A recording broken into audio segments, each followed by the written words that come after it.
وضو کے جو فرائض ہیں اس پر بھی بات ہو چکی ہے، وضو کی سنتوں پر بھی بات ہو چکی ہے۔ اب وضو کی دعاؤں پہ گفتگو کریں گے، کیونکہ یہ جو وضو کے فرائض ہم نے اس کو سیکھ لیا، وضو کی سنتیں سیکھ لی، اب ہم نے وضو کی دعاؤں کو سیکھنا ہے۔ جب انسان کوئی مسلمان بندہ سنت کے ساتھ، دعاؤں کے ساتھ، فرائض کے ساتھ وضو کرے گا تو انشاءاللہ اس بندے کا وضو اللہ کے ہاں قبول ہوگا۔ بلکہ حدیث پاک میں آتا ہے جب انسان سنت کے مطابق وضو کرتا ہے تو اللہ تعالیٰ اس کے پورے جسم کے تمام صغیرہ گناہوں کو معاف فرما دیتے ہیں۔ اسی لیے وضو کی اب دعائیں ہیں۔ جب ہم وضو کرتے ہیں، وضو ہم نے شروع کر لیا، وضو فرائض کے ساتھ، سنت کے ساتھ ہم کر رہے ہیں، تو وضو کے درمیان ایک دعا آتی ہے جس کو وضو کے درمیان کی دعا کہتے ہیں۔ اس دعا کو ہم نے پڑھنا ہے۔ اس دعا میں 3 جملے ہیں اور وہ تینوں جملے اس امت کے لیے فائدہ مند ہیں۔ اگر وہی تینوں جملے یہ امت ادا کر لے، وضو کے دوران کی جو دعا ہے وہ پڑھ لے، تو انشاءاللہ باقی اعمال تو اپنی جگہ اللہ تعالیٰ ان جملوں کی وجہ سے اس بندے کے تمام گناہوں کو معاف فرما دیں گے۔ اللہ اکبر۔ جب ہم وضو کر رہے ہوتے ہیں، وضو کے درمیان دعا آتی ہے، اللہم اغفر لی ذنبی ووسع لی فی داری وبارک لی فی رزقی۔ یہ 3 جملے ہیں، چھوٹی سی دعا ہے۔ اگر ہم اس کو سیکھ لیں انشاءاللہ آپ کو دنیا میں بھی اس کا فائدہ ملے گا، آخرت میں بھی۔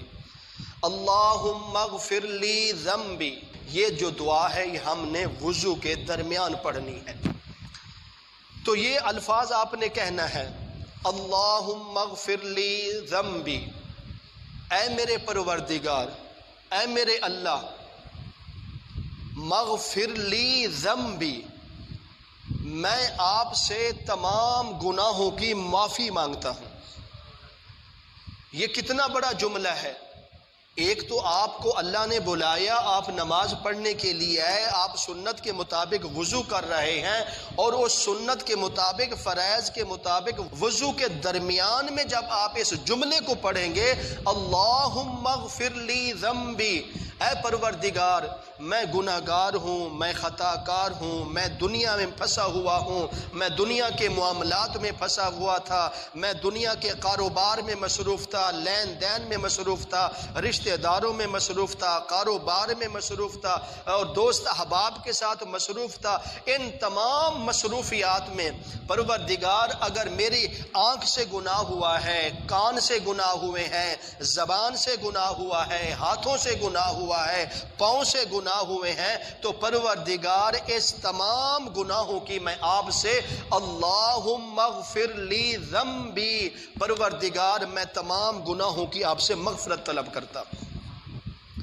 جب انسان ہر وضو کے دوران اپنے تمام گناہوں کو ٹھیک ہے مانتے ہیں، آپ بڑے گناہوں سے بچتے ہیں، اللہ تعالیٰ ہم سب کو ساری زندگی چھوٹے اور بڑے گناہوں سے بچائے اور ہمیں محفوظ فرمائے، لیکن پھر بھی کبھی نہ کبھی آنکھوں سے، زبان سے ایسے گناہ ہو جاتے ہیں جس گناہوں کو ہم گناہ بھی نہیں سمجھتے، جس برائی کو ہم برائی نہیں سمجھتے، انجانے میں ہم گناہ کر بیٹھتے ہیں۔ تو جب آپ وضو کریں گے تو وضو کے دوران جو آپ دعا پڑھیں گے، اللہم اغفر لی ذنبی، اے پروردگار اگر مجھ سے کوئی خطا ہوئی ہے، مجھ سے کوئی غلطی ہوئی ہے، مجھ سے کوئی گناہ ہوا ہے، تو میں آپ سے سچی توبہ کرتا ہوں، میں آپ سے معافی مانگتا ہوں، میں آپ سے مغفرت طلب کرتا ہوں، پروردگار میرے تمام گناہوں کو معاف فرما دیجیے۔ یہ پہلا جملہ ہے، اللہم اغفر لی ذنبی، اے پروردگار میرے گناہوں کی مغفرت فرما دیجیے۔ اور کتنا پیارا جملہ ہے اور کتنا آسان جملہ ہے، کوئی مشکل دعا نہیں ہے، بڑی آسان دعا ہے، بچے کو یاد ہے یہ دعا۔ اگر ہم بھی ان دعاؤں کو سیکھ لیں، دنیا کی بڑی چیزیں ہم نے سیکھ لی ہیں، دنیا کے بڑے بڑے کاروباروں کو ہم نے سیکھ لیا ہے، بھئی یہ دنیا کے کاروبار جو ہم سیکھ رہے ہیں یہ دنیا میں دنیا تک ہی محدود ہیں، یہ آخرت میں یہ کاروبار ہمارے کام نہیں آئیں گے، یہ دنیا تک ہی رہ جائیں گے، آخرت میں قبر میں نہیں جائیں گے۔ اگر آخرت میں کوئی جانے والے اعمال ہیں، قبر میں جانے والے اعمال ہیں، تو وہ اعمال آپ اعمال آپ صلی اللہ علیہ وسلم کی پیاری سنت ہے۔ جب ہم آپ صلی اللہ علیہ وسلم کی سنت کے مطابق زندگی گزاریں گے تو انشاءاللہ اللہ تعالی ہمارے تمام گناہوں کو بھی معاف فرمائے گا۔ اس سنت پر عمل کرنے کی وجہ سے اللہ تعالی ہمیں دنیا اور آخرت میں بھی کامیابی عطا فرمائے گا۔ تو پہلا اس دعا کا جملہ آتا ہے اللہم اغفر لی ذنبی۔ ہم نے یہ دعا بھی کر رہے ہیں، تصور میں ہم اللہ سے معافی بھی مانگ رہے ہیں اور اس کے ساتھ وضو بھی کر رہے ہیں۔ یہ نہ ہو کہ آپ وضو چھوڑ کر بیٹھ جائیں، پہلے دعا کر لیں پھر وضو شروع کر لیں۔ وضو کے درمیان آپ اس دعا کو دہرا سکتے ہیں، آپ کی اجازت ہے، بلکہ سنت طریقہ بھی یہی ہے کہ یہ دعا وضو کے درمیان کی دعا ہے۔ اور اس دعا کے 3 جملے ہیں۔ پہلا جملہ ہو گیا اللہم اغفر لی ذنبی، پروردگار میں گناہوں کی آپ سے مغفرت مانگتا ہوں، معافی مانگتا ہوں۔ اگر مجھ سے کوئی جانے یا انجانے کوئی گناہ ہو چکا ہے، چھوٹا یا بڑا، میں آپ سے سچے دل سے توبہ کرتا ہوں کہ میرے گناہوں کو معاف فرما دیجیے۔ اس دعا کا دوسرا جملہ ووسع لی فی داری، اے پروردگار، اے میرے اللہ، میرے گھر میں کشادگی پیدا فرما دے۔ میرے گھر میں کشادگی ہو۔ کشادگی سے کیا مطلب ہے؟ میرے گھر میں خوشحالی ہو، میرے گھر میں خیر ہو، میرے گھر میں برکت ہو، میرے گھر میں سکون ہو۔ بیوی کے پاس جاؤں تو بیوی سکون دے، اولاد کے پاس جاؤں اولاد سکون دے، کاروبار کروں تو کاروبار میں سکون ملے۔ اور جب آپ اس جملے کو دہرائیں گے کہ ووسع لی فی داری، کہ پروردگار میرے گھر میں کشادگی پیدا کر دیجئے، حالانکہ آپ وضو کر رہے ہیں، وضو کے درمیان کی دعا پڑھ رہے ہیں، اور اس دعا کا جملہ کیا ہے کہ ووسع لی فی داری، کہ پروردگار میرے گھر میں کشادگی پیدا کر دیجئے۔ بڑے بڑے کاروبار کریں، آپ بڑے بڑے بزنس کریں، آپ لاکھوں روپے کمانے والے ہوں روزانہ کے، آپ جب گھر میں داخل ہوں تو آپ کی بیوی آپ کی بات نہ مانے، آپ کو کتنی تکلیف ہوگی؟ آپ کی اولاد، آپ کے بچے آپ کی بات نہ مانے، آپ کو کتنی بڑی تکلیف ہوگی کہ میں اتنا بڑا کاروبار کر رہا ہوں اور ان بیوی بچوں کے لیے کر رہا ہوں، محنت ان بیوی بچوں کے لیے کر رہا ہوں، جب میں ان دنیا کے کاروبار سے تھک کر گھر میں آتا ہوں، مجھے بیوی سے سکون ملتا ہے نہ مجھے بچوں سے سکون ملتا ہے۔ آپ پریشان ہو جائیں گے، آپ کا دل کرے گا میں اس گھر سے دور ہو جاؤں، اس گھر میں مجھے نہ آنا پڑے۔ تو اسی لیے تو فرمایا گیا کہ جب آپ وضو کے درمیان کی دعا پڑھیں گے، اس دعا کا دوسرا جملہ ووسع لی فی داری، کہ پروردگار میرے لیے میرے گھر کو کشادہ کر دیجئے، خوشحال کر دیجئے، اور میرے گھر کے اندر جتنے افراد ہیں وہ میرے لیے سکون کا ذریعہ بنا دیجئے۔ جب آپ وضو کے درمیان یہ دعا پڑھ رہے ہیں تو اس جملے کا یہی معنی ہے۔ اکثر لوگ کہتے ہیں کہ ہم اپنے گھر کو بڑا کر لیں گے، ہم اپنے گھر کو خوبصورت بنا لیں گے، ہم اپنے گھر میں ایئر کنڈیشن لگا دیں گے، ہم اپنے گھر میں بڑے قیمتی سے قیمتی پتھر لگا دیں گے، پھر ہمیں سکون ملے گا۔ نہیں بھائی نہیں، نہ سکون انسان کو گھر میں قیمتی گھر بنانے سے ملتا ہے، نہ گھر میں ایئر کنڈیشن لگانے سے ملتا ہے، نہ قیمتی پتھر لگانے سے ملتا ہے۔ سکون اس وقت ہوگا گھر میں جب آپ کے گھر کے افراد آپ کی عزت کرنے والے ہوں گے، آپ کو خوش رکھنے والے ہوں گے، آپ کا احترام کرنے والے ہوں گے، تو پھر آپ کو اس گھر میں سکون ملے گا۔ جب آپ کی بیوی، آپ کے بچے آپ کی عزت کریں گے، آپ کو سکون دیں گے، آپ کو راحت دیں گے، چاہے وہ گھر بڑا نہ بھی ہو، ایک کمرہ کیوں نہیں، کچا ہی کمرہ کیوں نہیں، لیکن اس کمرے میں رہنے والے، اس گھر میں رہنے والے افراد اگر آپ کو سکون پہنچانے والے ہیں تو وہی کمرہ آپ کے لیے جنت کا گہوارہ بن جاتا ہے۔ تو اس لیے اگر آپ چاہتے ہیں ہمارے گھر میں کشادگی ہو، ہمارے گھر میں خوشحالی ہو، میری بیوی، میرے بچے سب میری بات مانیں اور اپنی زندگی کو صحیح معنی گزاریں، سنت کے مطابق، قرآن کے مطابق، آپ صلی اللہ علیہ وسلم کے طریقے کے مطابق زندگی گزاریں، تو پھر آپ کو یہ جملہ وضو کے درمیان کی دعا میں کہنا ہوگا ووسع لی فی داری، پروردگار میرے گھر میں کشادگی پیدا کر دیجئے۔ اب یہ 2 جملے ہو گئے، اللہم اغفر لی ذنبی، ووسع لی فی داری، یہ دو جملے ہو گئے۔ تیسرا جملہ اور آخری اس دعا کا، وبارک لی فی رزقی، اے پروردگار وبارک لی فی رزقی، میں جتنا بھی رزق کماؤں، جتنا بھی مال کماؤں، اس مال میں برکت پیدا فرما دیجیے۔ ہم دعا کرتے ہیں پروردگار 1000 ہے تو 2000 ہو جائیں، 1,00,000 ہے تو 2,00,000 بن جائیں، 1 گھر ہے تو 2 گھر بن جائیں، 1 گاڑی ہے تو 2 گاڑیاں بن جائیں، 1 دکان ہے تو 2 دکانیں بن جائیں۔ اس طرح دعا نہیں کرنی چاہیے۔ اللہ سے رزق میں اضافے کی دعا نہ کرے۔ اگر دعا کرنی ہے تو پروردگار جو تو نے رزق میرے لیے لکھ دیا ہے اس رزق میں برکت کر دیجئے۔ اب اس کے میں آپ کو تھوڑا سمجھاتا ہوں۔ ایک شخص ہے 1000 روپیہ کمانے والا، دوسری طرف شخص ہے 1,00,000 کمانے والا ڈیلی کا۔ تو 1000 کمانے والا شخص ہے، اگر وہ 1000 روپیہ برکت والا ہے تو پھر اس 1000 سے وہ اپنے ایک دن کا گزارا آسانی کے ساتھ کر لے گا۔ اگر 1,00,000 ڈیلی کا کمانے والا شخص ہے، اس 1,00,000 میں برکت نہیں ہے تو پھر اس کا 1,00,000 بھی 1000 سے کم پڑ جائے گا۔ اگر برکت نہیں ہے رزق میں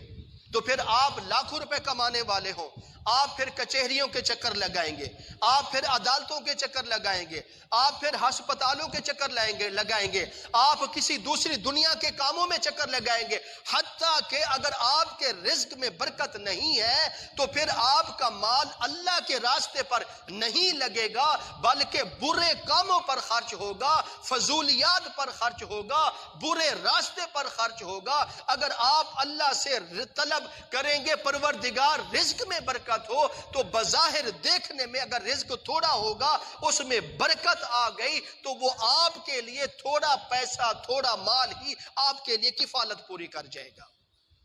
اس لیے جب بھی آپ اللہ تعالی سے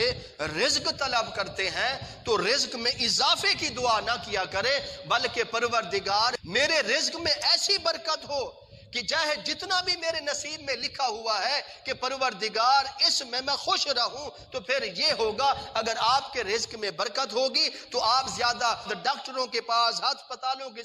پاس یا کچہریوں کے پاس آپ کو نہیں چکر لگانے پڑیں گے، کیونکہ یہ اللہ تعالی کا نظام ہے۔ تو فرمایا گیا وبارک لی فی رزقی، کہ جب بھی آپ دعا کرتے ہیں تو آپ اپنے رزق میں برکت کی دعا کیا کریں کہ پروردگار میرے رزق میں برکت فرما دیجئے۔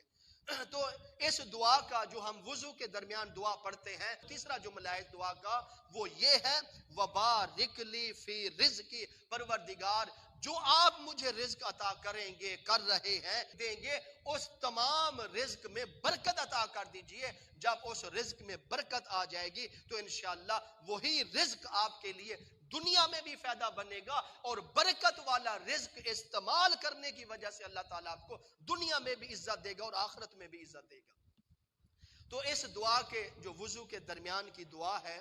اللہم اغفر لی ذنبی، دوسرا جملہ ووسع لی فی داری، تیسرا جملہ وبارک لی فی رزقی، اس دعا کو وضو کے درمیان ضرور پڑھا کریں۔ جب آپ پڑھیں گے آپ کو بڑے فائدے ملیں گے۔ ایک تو آپ کا وضو صحیح طرح مکمل ہو جائے گا سنت کے مطابق، دوسرا جو آپ اپنی زبان سے یا تصور میں بھی جملے پڑھ رہے ہیں دل ہی دل میں، تو انشاءاللہ ان جملوں کا، اس دعا کا اللہ تعالیٰ آپ کو دنیا میں بھی فائدہ دیں گے، آخرت میں بھی دے، کیونکہ ہمارا ایمان ہے جو شخص آپ صلی اللہ علیہ وسلم کے بتائے ہوئے طریقے کے مطابق زندگی گزارتا ہے، ایسا شخص دنیا میں بھی کامیاب ہوتا ہے اور آخرت میں بھی کامیاب ہوتا ہے۔ تو یہ دعا ہے وضو کے درمیان کی، اللہم اغفر لی ذنبی ووسع لی فی داری، اے پروردگار میرے گھر میں کشادگی پیدا کر دیجئے۔ تیسرا جملہ وبارک لی فی رزقی، پروردگار میرے رزق میں برکت فرما دیجئے۔ اب اس کے بعد یہ وضو کے درمیان کی دعا ہے۔ اس کے بعد ہم اپنے وضو کو کمپلیٹ کریں گے۔ وضو جب مکمل ہو جائے گا، وضو مکمل ہونے کے بعد آپ کھڑے ہوں گے، تو کھڑے ہونے کے بعد سنت طریقہ ہے کہ آپ قبلہ کی طرف منہ کر لیں۔ قبلہ کی طرف منہ کر کے انگلی اٹھانا سنت نہیں ہے، انگلی اٹھا کے جو ہم دعا کرتے ہیں نا اور اشہدو ان لا الہ الا اللہ پڑھتے ہیں، یہ انگلی اٹھانا سنت نہیں ہے، اور شہادت والا کلمہ یہ کلمہ پڑھنا سنت ہے اور حدیث سے بھی ثابت ہے، اور اس کا اجر و ثواب بھی زیادہ ملتا ہے۔ تو اگر آپ انگلی اٹھا بھی لیں گے کوئی کباہت نہیں ہے، مستحب عمل ہے، لیکن اکثر لوگوں کو میں نے دیکھا ہے ایسے انگلی کھڑی کر کے کھڑے رہتے ہیں، مکمل دعا کر کے پھر انگلی کو نیچے کرتے ہیں، ایسا طریقہ صحیح نہیں ہے۔ اگر آپ اشارہ کر رہے ہیں ایک مرتبہ اٹھا لیں، یہ سنت نہیں ہے، مستحب عمل ہے انگلی اٹھانا۔ اگر آپ اٹھا لیں گے تب بھی ٹھیک ہے، لیکن اٹھا کر کھڑے رہنا یہ عمل ٹھیک نہیں ہے۔ تو جب آپ وضو مکمل کر لیں تو آپ نے پڑھنا ہے اشہد ان لا الہ الا اللہ وحدہ لا شریک لہ، میں گواہی دیتا ہوں اللہ کے سوا کوئی معبود نہیں، وہ اکیلا ہے، وہ وحدہ لا شریک ہے، اس کا کوئی شریک نہیں ہے، واشہد ان محمدا عبدہ ورسولہ، اور میں گواہی دیتا ہوں حضرت محمد صلی اللہ علیہ وسلم اللہ کے بندے اور رسول ہیں۔ جب آپ یہ کلمہ پڑھیں گے، توحید بیان کریں گے، تو انشاءاللہ اس کلمے پڑھنے کی برکت سے اللہ آپ کو اتنا اجر و ثواب دے گا جس کا آپ تصور نہیں کر سکتے۔ تو تیسری دعا، اب آخری دعا آتی ہے جس کے دو جملے ہیں، وہ یہ ہے شہادت والا کلمہ پڑھنے کے بعد ہم نے دعا پڑھنی ہے۔ اب اس میں کیا ذکر فرمایا گیا؟ اللہم اجعلنی من التوابین، پروردگار اے میرے اللہ، اللہم اجعلنی من التوابین، کہ پروردگار مجھے ان لوگوں میں سے کر دیجئے یا ان لوگوں میں شمار کر دیجئے جو لوگ من التوابین، جو بہت زیادہ توبہ کرنے والے ہیں۔ اور یہ بھی سن لیں، اس کائنات میں، اس دنیا میں جتنے بھی انسان ہیں، اللہ تعالیٰ اس بندے کو اس زمین پر سب سے زیادہ پسند کرتا ہے جو انسان ہر وقت اللہ سے توبہ کرتا رہتا ہے، چاہے وہ گناہ اس سے ہو یا نہ ہو، چاہے وہ نیکوکار ہو، تہجد گزار ہو، حاجی ہو، بڑا سخی ہو، پھر بھی اگر وہ توبہ کرتا رہے گا پروردگار مجھے معاف کر دیجئے، تو فرمایا گیا اللہم اجعلنی من التوابین، پروردگار مجھے ان لوگوں میں سے کر دیجئے جو زیادہ توبہ کرنے والے ہوں، جو زیادہ توبہ کرتے ہیں، چاہے ان سے خطا ہو جائے پھر بھی توبہ کرتے ہیں، چاہے ان سے غلطی نہ ہو، خطا نہ ہو، پھر بھی توبہ کرتے ہیں، چاہے وہ تیری عبادت کرنے والے ہیں، تیرے راستے میں مال خرچ کرنے والے ہیں، تیرا ذکر اذکار کرنے والے ہیں، پھر بھی توبہ کرتے ہیں۔ پروردگار مجھے ان لوگوں میں سے کر دیجئے یا ان لوگوں میں شمار کر دیجئے جو سب سے زیادہ توبہ کرنے والے ہیں، کیونکہ توبہ کرنے والے کو اللہ تعالیٰ بہت پسند فرماتا ہے۔ تو یہ فرمایا اس دعا کا پہلا جملہ، اللہم اجعلنی من التوابین، پروردگار مجھے ان لوگوں میں سے کر دیجئے جو زیادہ توبہ کرنے والے ہیں، واجعلنی من المتطہرین، کہ پروردگار مجھے ان لوگوں میں سے بھی کر دیجئے جو اپنے آپ کو پاک صاف رکھنے والے ہیں، واجعلنی من المتطہرین، جو اپنی طہارت کو پاک رکھتے ہیں، ہر وقت اپنے آپ کو، وجود کو پاک رکھتے ہیں، کپڑوں کو پاک رکھتے ہیں، جسم کو پاک رکھتے ہیں، ہر وقت وضو کی حالت میں رہتے ہیں۔ پروردگار وجعلنی من المتطہرین، مجھے ان لوگوں میں سے کر دیجئے جو پاکی کو سب سے زیادہ پسند کرتے ہیں۔ اور یہ بھی سن لیجئے اللہ تعالیٰ اس بندے کو بھی بہت پسند کرتا ہے جو اپنے جسم کو، اپنے کپڑوں کو، اپنے وجود کو ہر وقت پاک صاف رکھتا ہے۔ جو شخص پاک صاف رہنے والے ہیں وہ اللہ کو بہت پسند ہے، اور سب سے زیادہ پسند اللہ کو وہ شخص ہے جو ہر وقت باوضو رہتا ہے۔ اگر آپ چاہتے ہیں نا کہ میں ایسا عمل کروں،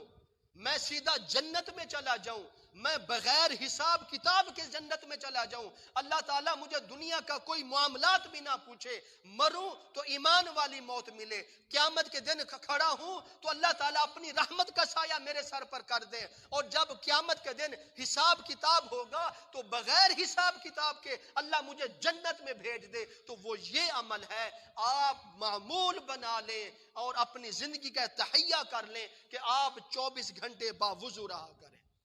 چاہے نماز کا وقت ہو یا نہ ہو،